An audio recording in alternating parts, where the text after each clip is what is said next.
So hello everybody and welcome back to the last session of electrochemistry. This is lecture number 6.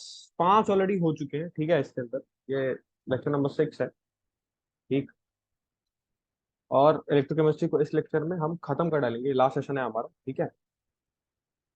और ये जो topics लिखे हैं ये बेसिकली टॉपिक्स नहीं है, टॉपिक्स कुछ और है, हम आज डिस्कस करेंगे।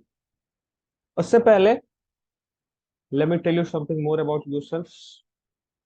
आई mean myself Soham Upadhyay. I'm a JML qualified candidate. I'm pursuing BTech from IIT Lucknow. Currently a chemistry mentor at STVG, time bound goal.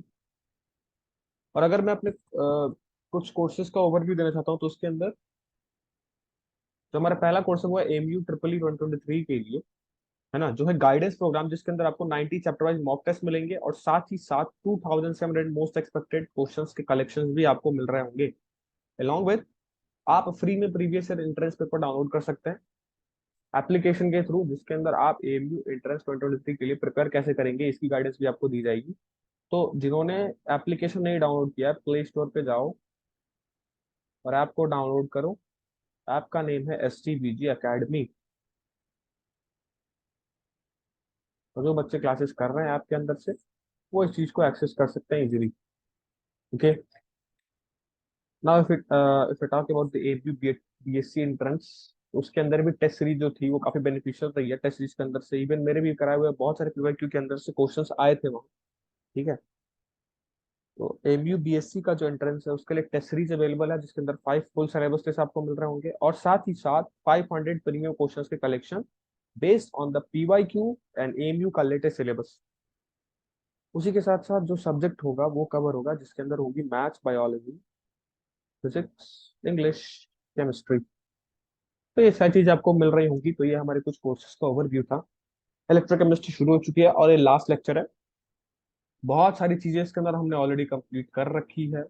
Nernst equation से लेके नर्स्ट इक्वेशन के जितने केसेस, जितने एप्लीकेशंस थे, standard condition, thermodynamics के जितने law, उससे relate करके मैंने बताया कि नर्स्ट इक्वेशन बेसिकली कैसे काम करता है।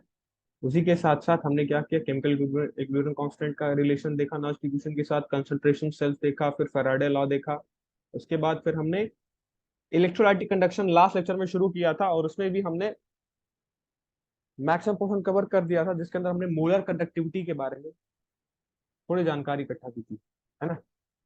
और फिर हमने इक्विवेलेंट कंडक्टिविटी और उसी के साथ साथ कैसे वेरिएशन होता है लेमडा एम का कंसंट्रेशन के साथ साथ, उसको भी हमने देखा था, है ना। फिर कप्पा का वेरिएशन देखा था, कंडक्टिविटी का वेरिएशन देखा था, फिर इसके लेमडा एम का वेरिएशन देखा था कि कैसे होता है, ठीक है।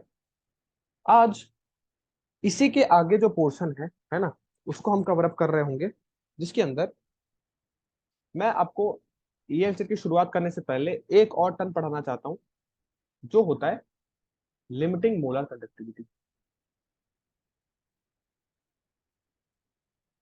लिमिटिंग मोलर कंडक्टिविटी,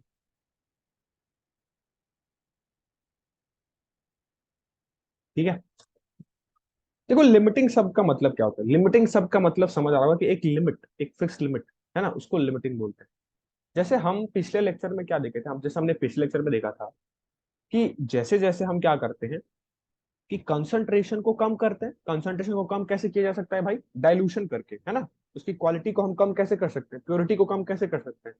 पानी मिला के। वैसे जब हम डाइल्यूशन कर रहे थे तो उसका कंसंट्रेशन कम हो रहा था, यानी जैसे जैसे हम पीछे आ रहे थे ग्राफ में, क्या हो रहा था, लैम्डा एम की वैल्यू ऊपर बढ़ रही थी, ग्राफ ये दिखाता है। अब मैं क्या किया ना, मैंने इतना ज्यादा डाइल्यूशन कर दिया, जिसको बोलते हैं इनफाइनाइट डाइल्यूशन। क्या बोलते हैं? Infinite dilution. मतलब हमने क्या किया, उसके कंसंट्रेशन को एकदम जीरो कर दिया।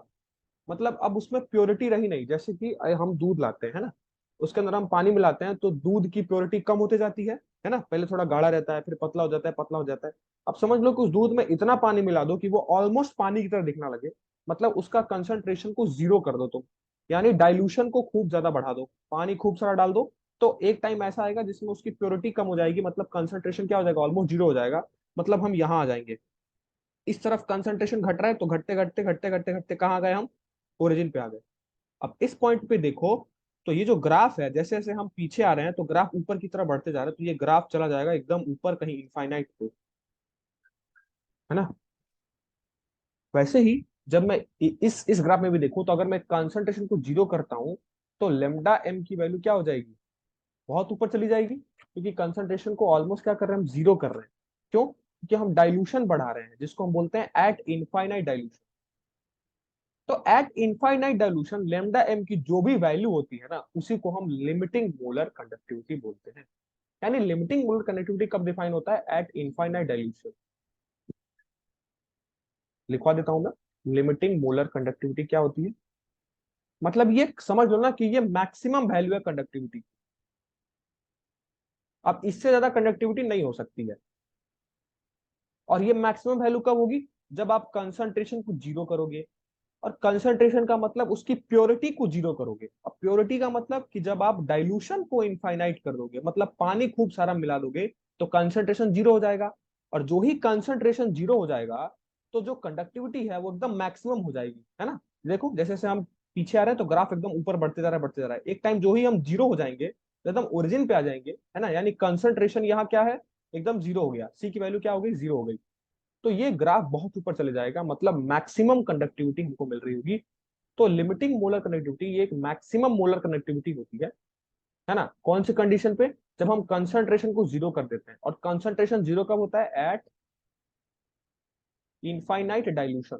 इनफाइनाइट डाइल्यूशन का मतलब कि इतना पानी डाल दो उसकी प्योरिटी एकदम जीरो हो जाए। तो लिख लो कि इट इज दी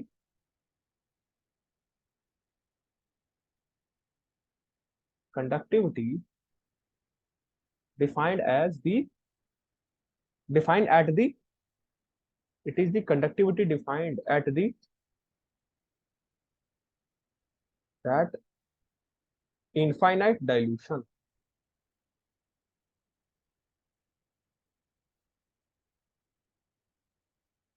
और लिख लो the maximum conductivity defined at infinite dilution is termed as limiting molar conductivity। limiting molar conductivity, ठीक है। अब इसको डिनोट करते हैं, जैसे हमने मोलर कंडक्टिविटी को डिनोट किससे किया था भाई, मोलर कंडक्टिविटी को डिनोट किया था लैम्डा एम से, कैपिटल लैम्डा एम से। अब इसको डिनोट करते हैं, it is denoted by capital lambda M, तो लिखेंगे साथ में एक नॉट लगा देंगे। तो अब आज से ही आप ये समझ जाइएगा कि सर अगर कहीं कैपिटल लैम्डा लिखा है, इसका मतलब इसकी ये है मोलर कंडक्टिविटी। और अगर कहीं कैपिटल लेमडा एम नॉट लिखा है, इसका मतलब ये है लिमिटिंग मोलर कंडक्टिविटी। क्लियर? एक बार रिस्पॉन्स दे दो, एक बार यस रिस्पॉन्स दे सर, दो, क्लियर? क्लियर है। कि लिमिटिंग में नॉट लग जाता है। और नॉर्मल कंडक्टिविटी मोलर होती है तो सिर्फ लेमडा एम, यानी कैपिटल लेमडा एम और कैपिटल लेमडा नॉट। ठीक है। तो ये मैं बताना चाहता ओके था, सर। ये लास्ट छूटा हुआ था लास्ट टॉपिक पे। आज जो है, अब हम आ जाते हैं हमारे आखिरी टॉपिक पे। अब इसके बाद ये चैप्टर हो जाएगा हमारा एंड। और ये आखिरी टॉपिक है कोलराउस लॉ। कोलराउस लॉ सुना होगा आपने। और देखते हैं कोलराउस लॉ क्या है। ये भी कंसंट्रेशन इलेक्ट्रोलाइटिक कंडक्शन के लिए डिफाइन किया गया था। ये डिफाइन होता है हमेशा कोलराउस लॉ, क्यों? क्योंकि अच्छा देखो, ये पीछे मैंने ना लिमिटिंग मोलर कंडक्टिविटी क्यों पढ़ाई, इनफाइनाइट डाइल्यूशन क्यों पढ़ाया, ताकि हम कोलराउस लॉ को समझ सके। कोलराउस लॉ हमेशा डिफाइन होता है इनफाइनाइट डाइल्यूशन के लिए ही। तो इसकी कंडीशन बस आप ये याद रखिए कि कोलराउस लॉ डिफाइन होता है इनफाइनाइट डाइल्यूशन के लिए। अब कोलराउस लॉ क्या बोलता है भाई, देखो। कोलराउस लॉ एक ही बात बोलता है कि इनफाइनाइट डाइल्यूशन पे, है ना, जब भी इलेक्ट्रोलाइट अपने अपने आयंस में टूटेंगे ना, तो उनकी जो कंडक्टिविटी होगी, है ना, और वो जो अपने अपने आयंस में जिस जिस आयंस में टूटेंगे, तो उनकी कंडक्टिविटी मैक्सिमम होगी अगर हर एक आयन अपना अपना मैक्सिमम कंट्रीब्यूशन दे रहा होगा। देखो ध्यान से समझना क्या मैंने बोला। कोलराउस लॉ एक ही बात बोलते हैं कि एट इनफाइनाइट डाइल्यूशन, जब आप डाइल्यूशन को एकदम इनफाइनाइट कर दोगे, मतलब खूब सारा पानी भर दोगे, तो जो इलेक्ट्रोलाइट होंगे वो क्या होंगे, अपने आयंस में टूट जाएंगे। और पूरे इलेक्ट्रोलाइट की कंडक्टिविटी मैक्सिमम तभी होगी जब सारे इलेक्ट्रोलाइट अपना अपना मैक्सिमम पार्टिसिपेशन दे रहे होंगे। जैसे क्या होता है, किसी के घर में शादी होती है, तो जितने भी घर के फैमिली मेंबर होते हैं सब क्या करते हैं, अपना अपना मैक्सिमम कंट्रीब्यूशन देते हैं ताकि शादी अच्छे से हो, मतलब शादी में अच्छा व्यवस्था किया जा सके। तो एक पूरे घर का, अगर मैं एक पूरे घर का कंडीशन मान लूं, तो एक पूरे घर का मैक्सिमम कब बनेगा, जब उसके लोग अपना अपना मैक्सिमम कंट्रीब्यूशन देंगे, है ना। एक घर का मैक्सिमम कब बनेगा, जब उसके लोग अपना अपना मैक्सिमम कंट्रीब्यूशन देंगे। वैसे कोलरॉस लॉ बोलता है कि इलेक्ट्रोलाइट की कंडक्टिविटी मैक्सिमम तब होगी जब उसके अपने आयंस मैक्सिमम कंट्रीब्यूशन दे रहे होंगे। सिंपल सा लॉ है, इसी को कोलरॉस लॉ बोलते हैं। ठीक है, तो लिख लो, at infinite dilution when the dissociation of, dissociation मतलब टूटना, है ना, breaking, dissociation of electrolyte is complete, each ions make a definite contribution, है ना। डेफिनेट का मतलब वही मैक्सिमम को ही यहाँ डेफिनेट दूसरे शब्द में लिख दिया गया है, तो कंफ्यूज मत होइए, ठीक है। Each ion makes a definite contribution, maximum भी आप लिख सकते हैं, टुवर्ड्स द मोलर कंडक्टिविटी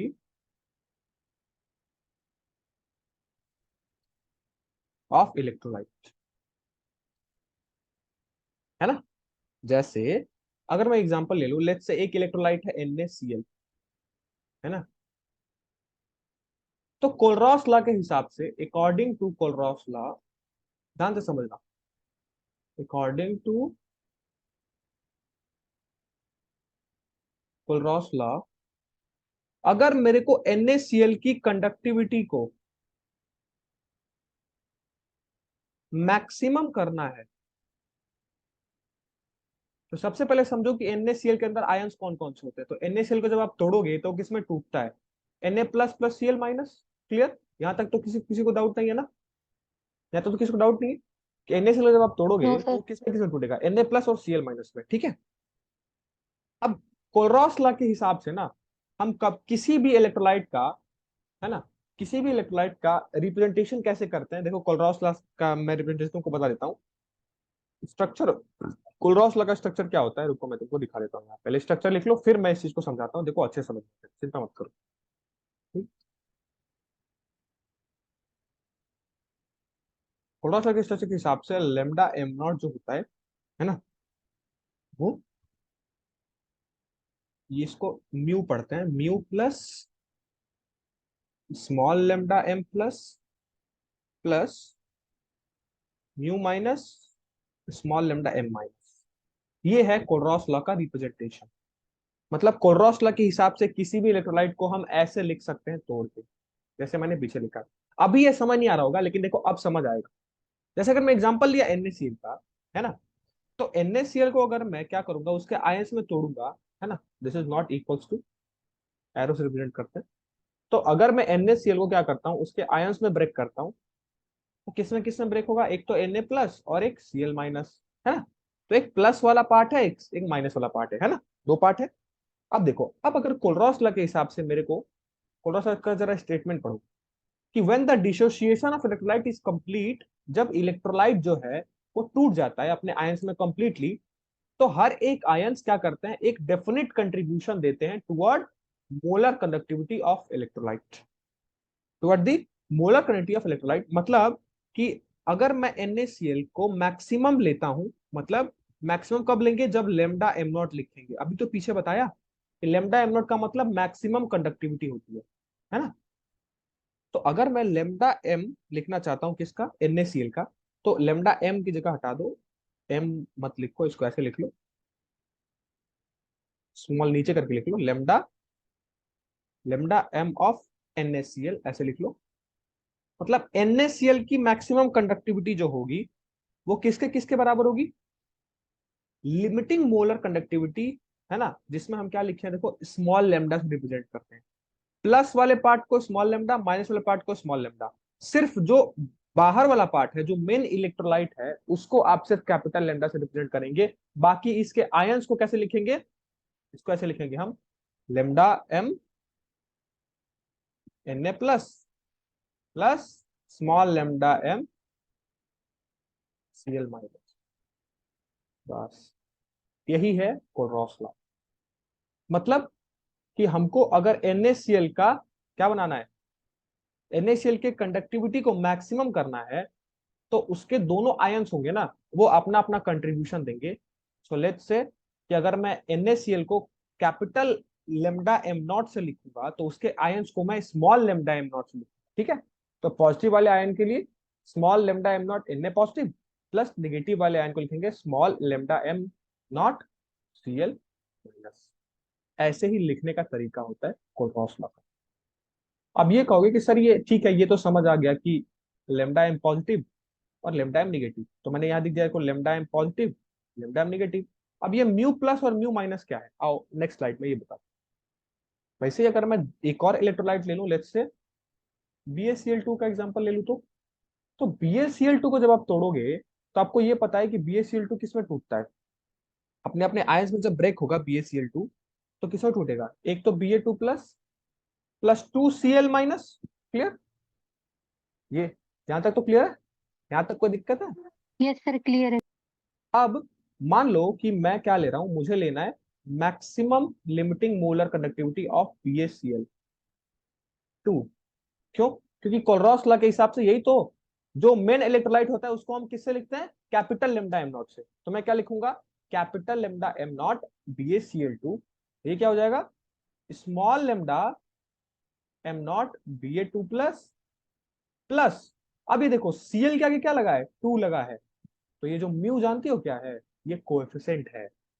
आगे क्या है, कोएफिशिएंट है। तो तुम्हारा सवाल ये होगा कि सर NaCl में आपने आगे म्यू के लिए कुछ नहीं लिखा, क्योंकि आगे 1 1 है ना, तो लिखो या मत लिखो कोई फर्क नहीं पड़ता है। मतलब ये जो म्यू प्लस और म्यू माइनस है ना, ये बेसिकली कोएफिशिएंट है। यहाँ भी देखो, यहाँ कुछ नहीं था, तो इसलिए मैंने आगे इसको 1 मान लो, कुछ नहीं है तो 1 मान लो, यानी इसलिए आगे यहाँ म्यू की वैल्यू कुछ नहीं आई। लेकिन यहाँ देखो Cl के आगे 2 है, तो यहाँ क्या लगा देंगे, 2 लेमडा एम Cl माइनस। यही है कोलरॉस लॉ, यही तो है कोलरॉस लॉ। मतलब बेसिकली करना क्या है कि कोई भी इलेक्ट्रोलाइट है उसको उसके आयंस के टर्म में तोड़ देना है बस, और तोड़ के जो तुम्हारा मेन इलेक्ट्रोलाइट है, जैसे मेन इलेक्ट्रोलाइट यहाँ NaCl था, तो उसको हम कैपिटल लेमडा एम नॉट से लिख देंगे, और बाकी उसके आयंस को स्मॉल लेमडा एम नॉट से लिख देंगे। आगे अगर कोफिशिएंट होगा तो कोफिशिएंट से मल्टीप्लाई कर देंगे। वैसे ही मैं लास्ट आपको आपके लिए एक एग्जांपल और दे देता हूँ, आप इसको लिख के दिखाइए। जैसे अगर Na2SO4 है, तो इसको मैं तोड़ देता हूँ, ये किस में टूटेगा, ये तुम्हारा टूटेगा 2Na plus plus SO4 2 minus. ठीक है, अब मैं बोलता हूँ इसके लिए कोलरॉस लॉ का आप लिखिए, एक्सप्रेशन लिखिए, इसके लिए कोलरॉस लॉ का एक्सप्रेशन लिखिए। तो सिंपल है, क्या लिखेंगे भाई, सबसे पहले लिखेंगे लेमडा कैपिटल एम Na2SO4, ये तुम्हारा मेन इलेक्ट्रोलाइट है, इज इक्वल्स टू, अब देखो आगे 2 कोफिशिएंट लैम्डा है, नॉट यस, तो 2 small lambda naught Na plus Na pause plus, यहाँ कोई कोफिशिएंट नहीं है, तो यहाँ डायरेक्टली लिख नो देंगे small lambda lambda naught SO4। SF4 यही माइनस। तो है बस कोलरॉस लॉ, यही है कोलरॉस लॉ। सिर्फ लैम्डा लैम्डा नॉट लिख दे, एम लिखना तो जरूरी नहीं है। क्या, हाँ लिख भी सकते हो, नहीं भी लिख सकते हो, कोई दिक्कत नहीं है, एम लिख दोगे तो भी कोई गलत नहीं होगा। ठीक है, लिखो चाहे मत लिखो, कोई फर्क नहीं पड़ता है। ठीक है, यही तो है कोलरॉस लॉ। क्लियर, ओके क्लियर हो सर। गया, सबको क्लियर हो गया, फारा यस तुमको सर। क्लियर हो रहा है, कोई डाउट, यस सर। कोई डाउट? No sir, clear. चलो, तो यही था कोलरॉस लॉ, इससे ज्यादा कोलरॉस लॉ के अंदर और कुछ नहीं है। ठीक है, अब थोड़े इसके एप्लीकेशन देख लो। ठीक है, एप्लीकेशन ऑफ कोलरॉस लॉ आता है, जिसमें हम कैलकुलेट करते हैं, मतलब इस कोलरॉस लॉ का यूज कैसे करेंगे हम, बस यही, उसी को क्या बोलते हैं, एप्लीकेशन बोलते हैं। तो एक एप्लीकेशन वाला पार्ट देख लो, एप्लीकेशन ऑफ कोलरॉस लॉ। इसमें एप्लीकेशन आता है, वो होता है calculation of degree of dissociation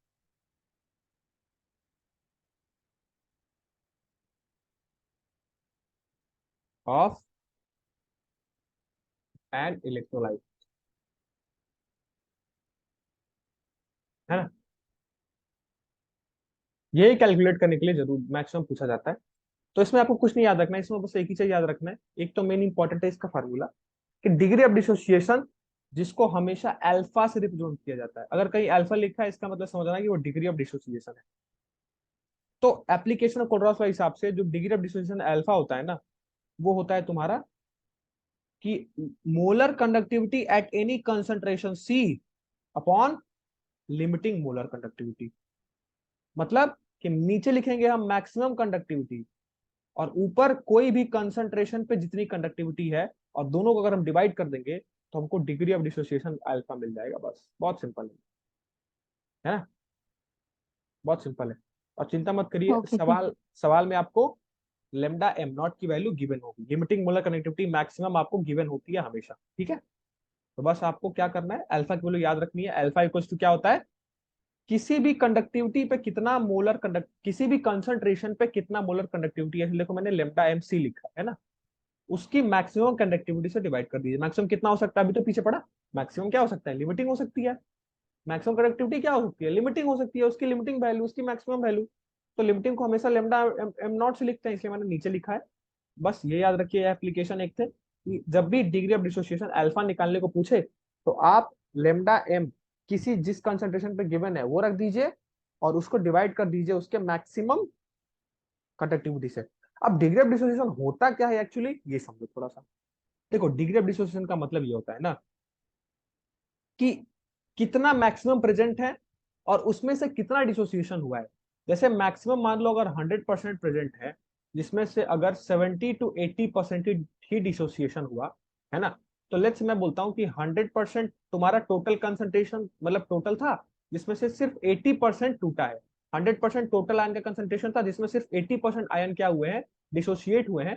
तो डिग्री ऑफ डिसोसिएशन हमेशा 80/100 हो जाती है। मतलब जितना हुआ है और जितना मैक्सिमम है। तो 0.8, तो हम क्या बोलेंगे कि यहाँ जो डिग्री ऑफ डिसोसिएशन है वो 0.8 है। जैसे अगर 70 होती तो हम क्या करते, 70/100। तो डिग्री ऑफ डिसोसिएशन कितना हो जाता, 0.7। मतलब बेसिकली डिग्री ऑफ डिसोसिएशन का मतलब ये है ना कि मैक्सिमम जितना था उसमें से कितना जो है वो डिसोसिएट हो गया है, कितना आयंस टूट चुके हैं। जैसे मैंने तुमको बताया था ना कि दो तरह के इलेक्ट्रोलाइट होते हैं, एक स्ट्रॉन्ग एक वीक। तो स्ट्रॉन्ग में तो 100 रहता है, 100% टूट जाता है, पूरा कंप्लीट डिसोसिएशन हो जाता है। लेकिन वीक में 100 रहता है लेकिन कंप्लीट नहीं हो पाता है। तो ये याद रखिए, यहाँ एक और याद रखिए, ये हमेशा वीक इलेक्ट्रोलाइट के लिए ही लगेगा। डिग्री ऑफ डिसोसिएशन हमेशा आप किसके लिए कैलकुलेट करते हैं, वीक इलेक्ट्रोलाइट के लिए। क्यों, क्योंकि वीक के अंदर ही कंप्लीट डिसोसिएशन नहीं हुआ रहता है ना।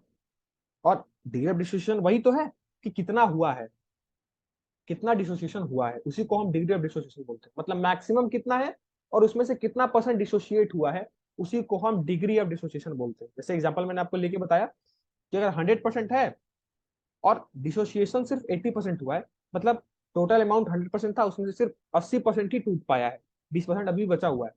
तो डिग्री ऑफ डिसोसिएशन अगर अल्फा कोई बोले कितना है यहाँ, तो आप क्या करोगे, 80/100 कर दोगे, तो 0.8 हो जाएगा। वैसे ही हमने क्या किया कि टोटल कितना था, मतलब मैक्सिमम कितना हो सकता है कंडक्टिविटी, है ना, और किसी कंसंट्रेशन पे कितनी कंडक्टिविटी है, उसी को हम डिफाइन करते हैं अल्फा से। तो I thought degree of dissociation आपको समझ में आ गया होगा, डिग्री ऑफ डिसोसिएशन क्या होता है, समझ आया। Yes sir, clear. तो बस। सर इसकी वैल्यू 0 से लेके 1 के बीच में लाई करती होगी सर। हाँ यस, ये अच्छा दिमाग लगाई तुम, ओके। क्योंकि मैक्सिमम 100 हो सकता है, 100/100 अल्फा 1 हो सकता है, डिग्री ऑफ डिसोसिएशन 1 हो सकती है, मतलब 100% डिसोसिएशन हो गया। हमेशा 1 से कम ही रहेगी, 1 से ज्यादा नहीं होती कभी भी अल्फा की वैल्यू, है ना। अरे 1 यस से ज्यादा सर। कैसे हो सकता है भाई, नहीं हो सर तो सकता है वो ना। स्ट्रॉन्ग इलेक्ट्रोलाइट के लिए पूरा ही हो गया। तो अब उससे ज्यादा, अरे 100% से ज्यादा डिसोसिएशन कैसे कर सकते हो, अमाउंट ही 100% है और 110% डिसोसिएशन कैसे कर दोगे, तो 1 से वैल्यू बढ़ी जाएगी ही नहीं, हम्म। है ना। ठीक है। इसकी वैल्यू लाइक करती है हमेशा 1 तक, 1 से ज्यादा नहीं, ठीक है। तो ये डिग्री ऑफ डिसोसिएशन था और ये पूरा चैप्टर हो जाता है यहाँ समाप्त।